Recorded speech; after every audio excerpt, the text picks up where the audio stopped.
Keluarga menangis setelah Martin Paes memutuskan dinaturalisasi untuk timnas Indonesia. Keluarga Martin Paes disebut menangis setelah kiper FC Dallas di Liga Amerika Serikat itu memutuskan untuk dinaturalisasi PSSI demi timnas Indonesia.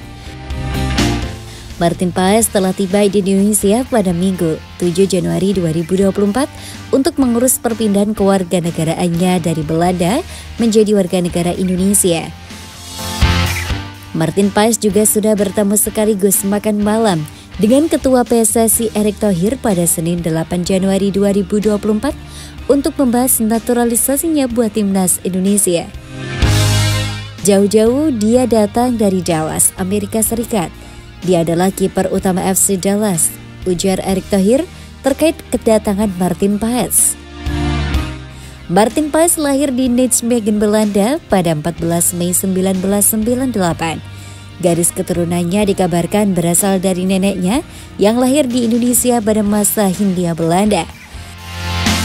Ketika dia bertemu neneknya, orang tuanya untuk pamitan memperkuat timnas Indonesia, keluarganya menangis. Ibu Erick Thohir. Kalau salaman berarti sudah deal. Kalau gosip-gosip jangan dilihat. Dia akan memperkuat timnas Indonesia, jelas Erick Thohir. Martin Paes menjadi pemain keturunan keempat yang menaturalisasinya sedang diproses PSSI. 3 nama lainnya ialah Nathan Joaon, Ragnar Uratmangun, dan Tom Hai. Martin Paes bergabung dengan FC Dallas dari klub Belanda, FC Utrecht pada 2022. Sejak saat itu ia bermain 70 kali, kebobolan 75 kali, dan mencatatkan 75 clean sheet. Pada musim ini, Martin Paes sudah berlaga 36 kali dengan FC Dallas di berbagai kejuaraan. Dia kemasukan 38 kali dan 9 kali nirbobol. Di League Cup 2023 atau turnamen antar klub Amerika Serikat dan Meksiko, Martin Paes berhadapan dengan Inter Miami yang diperkuat peraih 8 Ballon d'Or Lionel Messi. Ketika itu Martin Paes yang bermain sebagai starter 3 kali dibobol Lionel Messi ketika FC Dallas kalah 3-5 lewat adu penalti dari Inter Miami setelah bermain imbang 4-4 pada 16 besar League Cup 2023, 6 Agustus 2023. Martin Paes 2 kali ditaklukkan Lionel Messi dalam waktu normal pada menit ke-6 dan ke-85 serta sekali dalam adu tos-tosan. Di level timnas, Martin Paes total bermain 10 kali untuk timnas Belanda U19, U20 dan U21 pada periode 2016-2019. Namun ia belum pernah sekalipun bertanding untuk Belanda senior.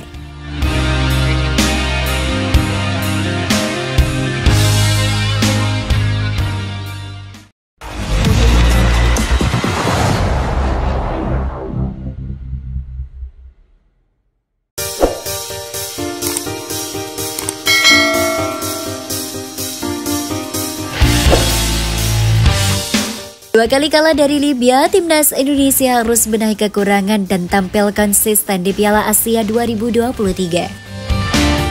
Timnas Indonesia 2 kali kalah dari timnas Libya dalam laga uji coba yang digelar di Turki.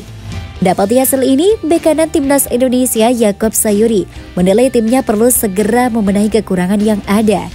Dengan begitu, timnas Indonesia bisa tampil konsisten di Piala Asia 2023. Yaakob Sayuri menilai timnas Indonesia masih memiliki banyak kekurangan. Ada kesalahan individu maupun sebagai tim yang kerap dilakukan kala melawan Libya. Meski begitu, Yaakob Sayuri sendiri tetap memberi pujian kepada rekan-rekannya. Pasalnya skuad Garuda dinilai sudah bekerja keras meski belum mendapatkan hasil memuaskan. Pertama-tama saya apresiasi kinerja teman-teman di pertandingan sore tadi. Dan mungkin kita lihat sendiri tadi, mungkin di pertandingan ada banyak kekurangan, kesalahan yang kita lakukan baik itu individu maupun sebagai tim. Kendati demikian, Yaakob Sayuri berharap timnas Indonesia bisa memperbaiki kekurangan yang ada, sebab ia ingin skuad Garuda tampil konsisten di Piala Asia 2023.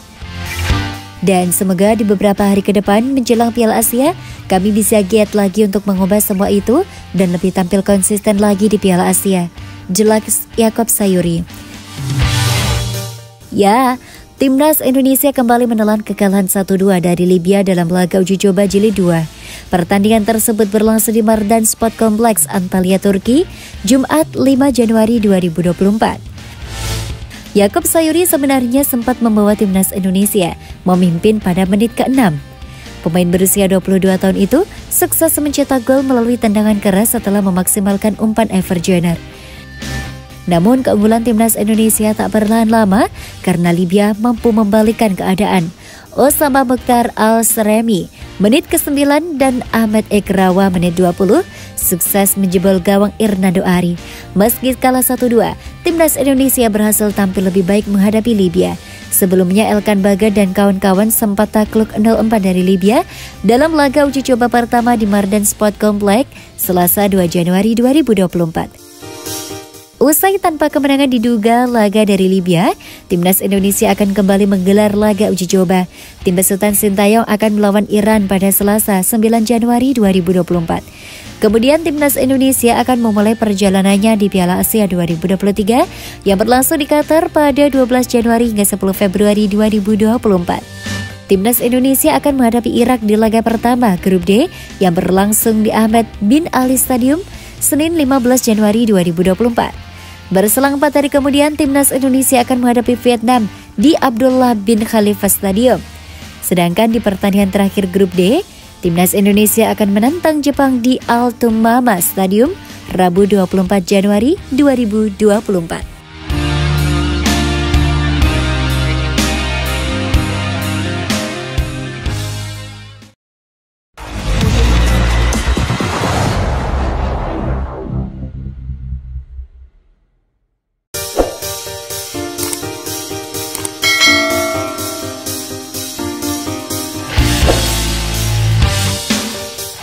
Timnas Indonesia kembali harus akui keunggulan Libya walau tampil lebih baik.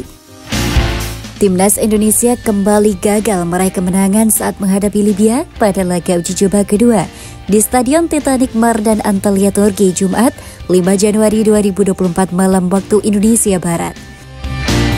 Skuad Garuda kalah 1-2 dari Libya.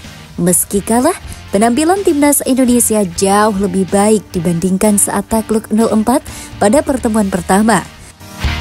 Andai lebih klinis, Indonesia bahkan bisa memenangi laga ini. Libya menekan sejak menit awal pertandingan. Mereka langsung memberikan tekanan ke lini pertahanan Indonesia. Pada menit ke-6, Indonesia memimpin melalui tembakan Yakob Sayuri. Berawal dari umpan tarik Everjoner di sisi kanan, bola diselesaikan dengan apik oleh Yakob dan berdiri bebas. Tembakan kaki kanan berhasil menggetarkan gawang Libya, skor 1-0 untuk Indonesia. Namun Libya dengan cepat menyamakan kedudukan pada menit ke-9. Justin terlambat bereaksi untuk menghalau bola kedua dari umpan ke kotak penalti Indonesia. Osama yang berdiri bebas berhasil melepaskan tembakan ke gawang Hernando untuk menyamakan kedudukan menjadi 1-1. Kedua tim saling jual beli serangan dengan beberapa peluang berhasil didapatkan. Tim asuhan Sintayong mampu memberikan perlawanan sengit sehingga banyak duel yang terjadi di lapangan tengah. Witan Sulaiman dan kawan-kawan juga mampu mengacak-acak lini pertahanan Libya, namun belum ada peluang yang berhasil dikonversi menjadi gol. Pada menit ke-20 Rizky Ridho melakukan kesalahan saat melepaskan back pass. Ia yang dalam tekanan di sisi kanan mengoper bola dengan lemah ke Hernando. Ekrawa yang mencium peluang langsung memotong bola dan berhasil memanfaatkan kesalahan tersebut dengan tembakan dari sudut sempit yang menggetarkan jala gawang Indonesia. Skor 2-1 untuk keunggulan Libya. Meski tertinggal, skuad Garuda tetap tampil percaya diri dan berani menguasai bola lebih lama sembari mencari ruang untuk menciptakan peluang. Peluang dimiliki Indonesia menit ke-28. Umpan tendangan bebas Witan gagal disambut oleh Elkan di depan gawang. Upaya Indonesia untuk menyamakan skor gagal berbuah gol hingga babak pertama berakhir. Ancaman ke gawang diberikan oleh Libya pada menit 52. Itu terjadi saat Ekrawa menerima umpan terobosan di sebelah kanan kotak penalti. Ia melepaskan tembakan langsung ke gawang, namun Hernando yang meninggalkan posisinya mampu melakukan penyelamatan penting dan hanya menghasilkan tendangan sudut. Berikutnya Ramadan Sananta mencoba peruntungan lewat tembakan dari luar kotak penalti. Sayang bola belum bisa menemui sasaran.